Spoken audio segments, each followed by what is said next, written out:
How is it going, guys? And welcome back to another episode with some Pot Limit Omaha content.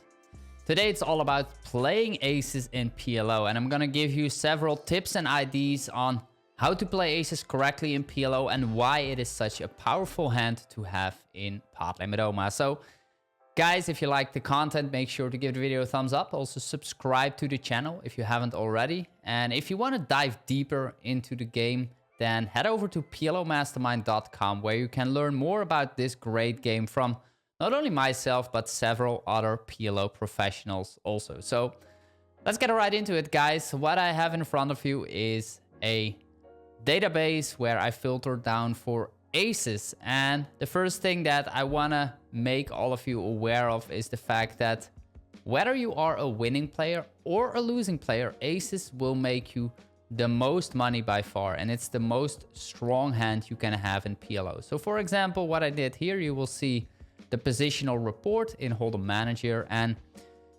if I filter down for aces, you will see there's only a sample of 500 hands, $3,170 winnings, and the all-in adjusted big blind per 100 is a little bit over 300. And that is a good winning, of course. It's not necessarily a winning that you can expect to make with basically any other hole card that you can have. So it shows that aces are very powerful and profitable. Now, I'm gonna show you two additional databases of two of my students that I'm working with. And what this shows you is that even these guys, they are losing players in the game.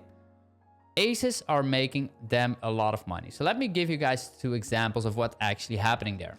So here we got the first one of my students, and you will see that we have a larger sample of 1,536 hands where this player has aces.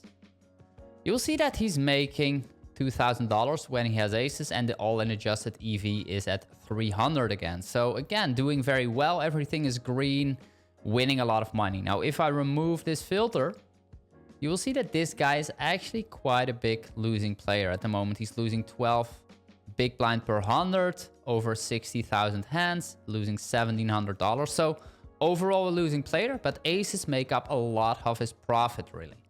Let me show you guys another example. So here we got another student of myself. I actually started working with this guy 2 weeks ago, and you'll see that we have a sample of 63,000 hands actually, and on average he's losing 7 big blind. Now, if I'm gonna add a filter to it, let me add that to the hole cards, ace, ace. You will see that from -7, we're moving into +200. So a massive difference again, winning a lot of money, doing very well. 1,600 hands in his database where he has aces. So all I'm saying, guys, is whether you are a losing player or a winning player, be aware and understand that aces are super strong in PLO. Okay, guys, let's get into it now that we are aware of how strong aces actually are. I want to show you guys a couple of ideas, tips, tricks on how to play aces correctly in PLO. We're going to talk about a couple of pre-flop and post-flop IDs. So the first thing that you see in the database is that aces, of course, we're playing them all the time. We're doing a lot of raising pre-flop.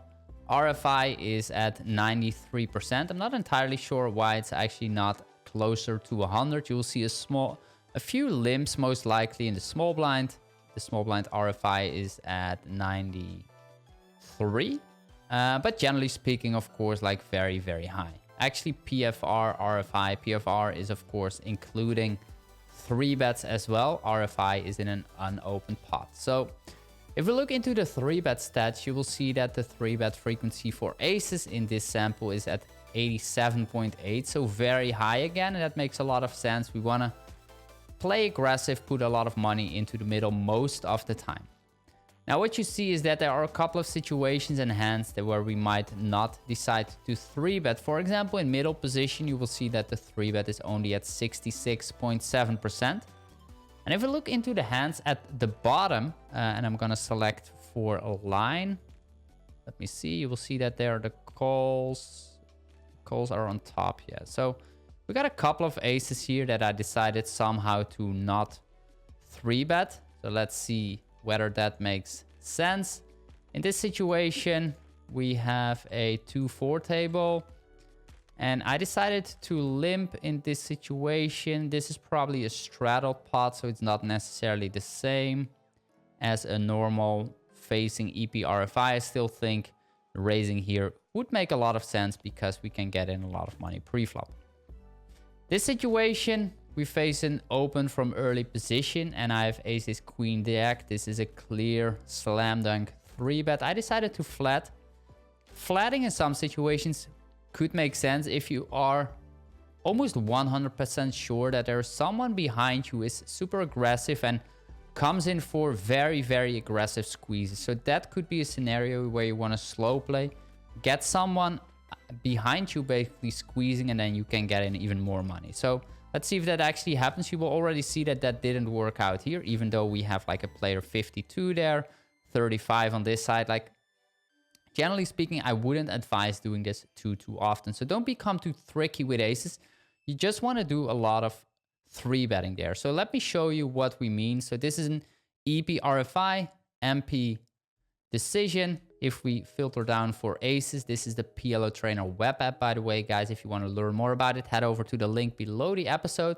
It basically allows you to look up information and data regarding Pot Limit Omaha, all solved by the only PLO solver on the market, basically, Monker solver, and data is extracted from that. Putting in here, you can browse and train pre and post flop solutions. So aces in this situation, you will see that if I filter for that, we are actually calling 9.5%, but 3-betting 90%. So the majority of the time we are just going to fast play our hands, 3-bet a lot. Some of the aces that you might want to slow play, or slow play, not necessarily slow play, but more call, take it easy basically, are the rainbow disconnected combinations. If you move into the button versus EP-RFI, you will see that the same happens. We're just going to call around 10%. So sometimes it makes sense to call the most weak aces that are rainbow and disconnected. But overall, hands like this are clear 3-bets.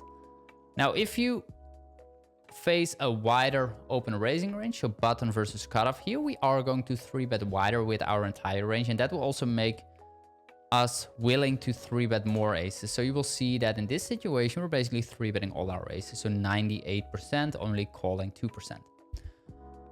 What I'm trying to say here is that in general, most of the players watching now, I would recommend you to just simplify your strategy and just always 3-bet your aces, always open raise your aces, and always 4-bet your aces at 100 big blinds or less. Sometimes versus 3-bet, if you get deeper, you don't want to 4-bet all the time, but at 100 big blinds, just simplify your strategy a lot. Open raise all of them, 3-bet all of them, and 4-bet all of them at 100 big blinds or less. And I think that way, you simplify your strategy a lot, you don't make any mistakes, and at the same time, you will do well because most of the aces will play that way. So do that. Keep it simple, and you are going to play fine pre-flop at least with aces. Now, let's look into some post-flop situations as well, guys, and think about like what happens when we are actually playing aces post-flop. Like, one of the things is, first of all, we have single raise pots and 3-bet pots, and what you have to be aware is that when the SPR gets low post-flop, a lot of the aces will get strong enough to actually just pot and stack off or get the money in. But when the SPR is relatively high, for example, in a single raise pot, aces in PLO are not necessarily very strong. So let me show you guys a couple of examples here. I'm actually gonna go into, no, let's use this for a second. So we're gonna go to 100 big blind. We're opening up a single raised pot situation, button versus big blind. Unpaired board. I'm just gonna load up a random board. This is queen 10-5. Big blind checks. We are on the button. And now that you know that we're gonna talk about aces and aces in single raise pots, you can already think about like a lot of the aces, they are not necessarily great. They don't have a ton of equity on this board. They don't have great blockers, or they don't have a lot of additional backup basically that they can benefit from building a pot and barreling on a lot of turns and rivers. So Therefore, what you will see is if you filter down for aces and you know that your entire range is c-betting only 50%, aces, if you filter down for it, we're actually only c-betting 40% of them. A lot of the aces are just not good enough to actually start betting.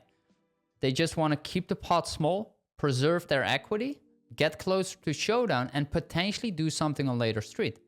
Instead of betting and narrowing your opponent's range down, having more trouble getting to showdown and realizing your equity on turns and rivers, you only want to do that with hands that are first of all very strong and capable of actually getting value from weaker hands and benefiting from building a pot because they can bet a lot of turns and rivers for value. That is the reason most of the time you want to bet aces in high SPR situations. Now, some of the time, very, very infrequent, you might bet aces because the blockers are so strong that you just want to try to take the pot down and bet fold your aces. But that's not a thing too often really on rainbow boards, for example. So here you can see 60% of the time we are checking. Now, if we change this setup to, let's say, a 3-bet pot, and I'm going to go back to the 3-bet pot section, I'm going to select it on the left, small blind versus button. Select an unpaired board again. I'm just going to click load random board and we will see that a random board is popping up. This one is Queen 7-8. I'm going to open up my range. You will see first of all that on this board, the 3-better is going to do a lot of checking, 44%. That is mainly because his 3-betting range is not necessarily connecting very strongly to the majority of the board really. We're going to end up with a lot of overpairs and a lot of one-pair hands really, and not all those hands want to bet. Now, when we type in aces here, let's see what happens. You will see that aces on this board were actually checking back a little bit more often, like 48%. So again, that is because either the aces are not holding enough blocker value or equity, or they just want to keep the pot small and therefore get their hand closer to showdown. You will see, for example, a hand like ace 8-7, that is a hand we are checking.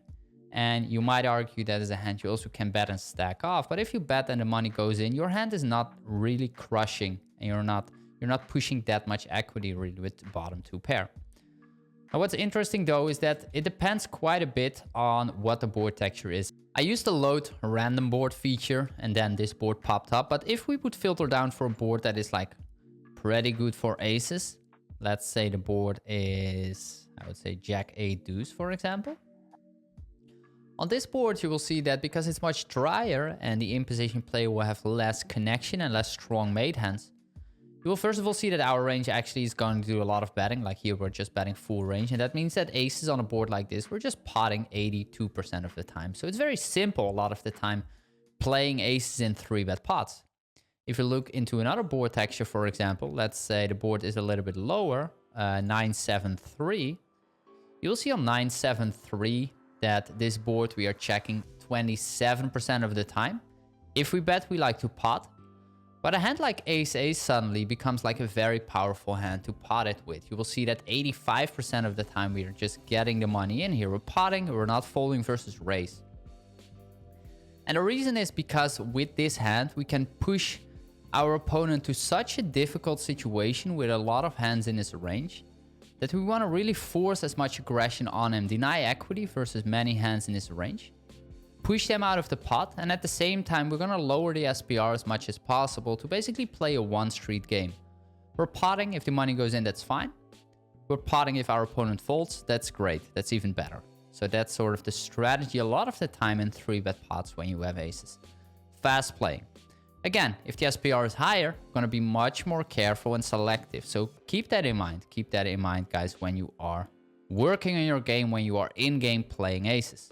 Okay, one more thing, guys. Here I have my database with a couple of hands in there again. We're looking at 3-bet pots out of position where hero has aces. And you will see that in this scenario, so we're looking at a 3-bet pot out of position. We are either in the small or the big blinds. You will see that the out of position player is going to do a lot of betting.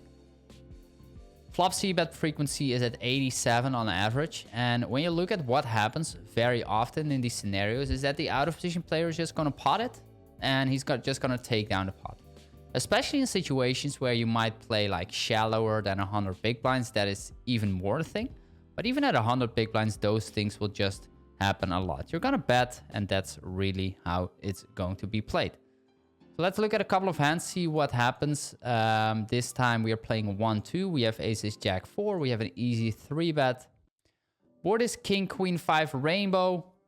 This is a board where our range connects very well. We're going to bet full range, I would say, on this texture, because our small blind 3-betting range will have such a large range and polarity advantage.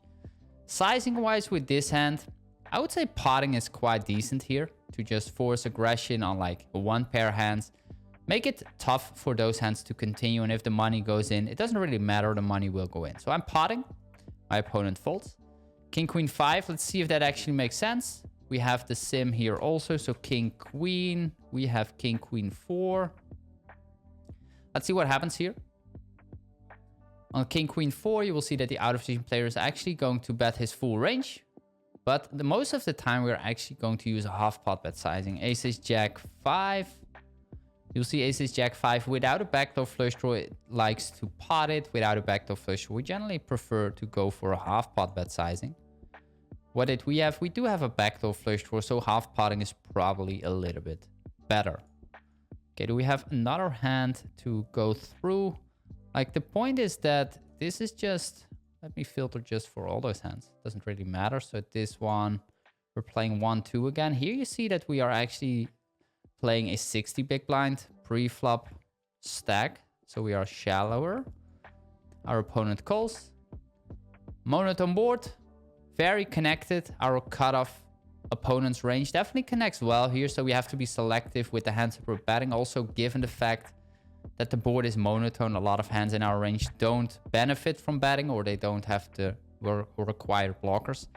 I would say that this hand is a great hand actually to bet. We have very low showdown value. We're probably not going to win if we get it to showdown. At the same time, we have powerful blockers, so I would say we're just going to bet it. My opponent calls. Pairing turn.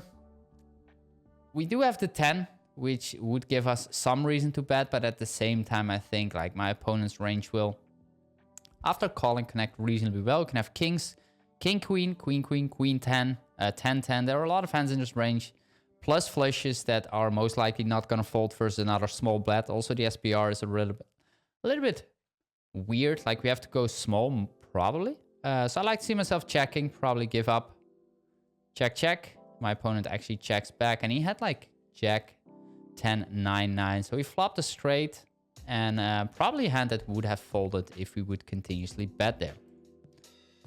What do we have here? Ace, ace, queen, jack. Again, board where we can do a good amount of betting with our range. Less often than versus the button, because against the button we have a larger range advantage. I think this hand still is good enough to bet. We have a backdoor flush draw. We have a pair blocker, gutter, over pair. So let's just bet it.